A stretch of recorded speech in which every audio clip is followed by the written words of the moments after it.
Good afternoon সকলকে। এত গরম পড়েছে তো মানে কি বলবো, আর আমার তো এমনি উপরতলায় তো শুধু ছাদ, আর কোনো মানে ঘর ফর নেই, এতটাই গরম লাগছে। যাই হোক, তো গ্লুকন্ডি কিনে নিয়ে এসছে। এই যে গ্লুকন্ডি কিনে নিয়ে এসে তো মেয়ে বলে আমাকে একটু গুলে দাও, তো এই গ্লুকন্ডি মোটামুটি ওকে একটু গুলে দেবো। আর যেটা হচ্ছে আপনাদের দেখাই, আজকে রান্নাবান্না সেরকম কিছু হয়নি, এই জন্য করিনি, কারণ আমার মা এটাতে আছে লাউ ডাল, এটাতে লাউ ডাল করে পাঠিয়েছে। আর এটাতে হচ্ছে আলু ডাঁটা দিয়ে একটা পোস্ত, আলু ডাঁটা পোস্ত দিয়ে একটা বানিয়েছে, আমাদের গাছেরই ডাঁটা। তো সেটাই মা বললো নিয়ে যা, তো আশিস গিয়ে নিয়ে এসছে। আর গাছেরই পাকা পেঁপে, তো সব করে পাঠিয়ে দিয়েছে। তো আজকে এই খাওয়া হবে। আর মেয়ের জন্য মেয়ে বলে আমাকে একটা ডিম ভেজে দেবে, আমি ঠিক আছে ওটা দুটো ডিম ভেজে দেবো।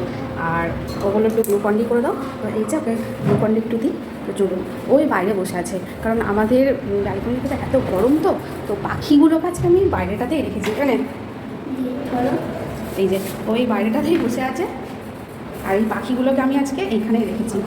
পাখিগুলো দেখা যাচ্ছে, এই যে এই তো পাখিগুলোকে বাইরে আমি সিঁড়ির এখানটাতেই রেখেছি, কারণ এখানটাতে খুব ঠান্ডা, এখানটাতে খুবই ঠান্ডা।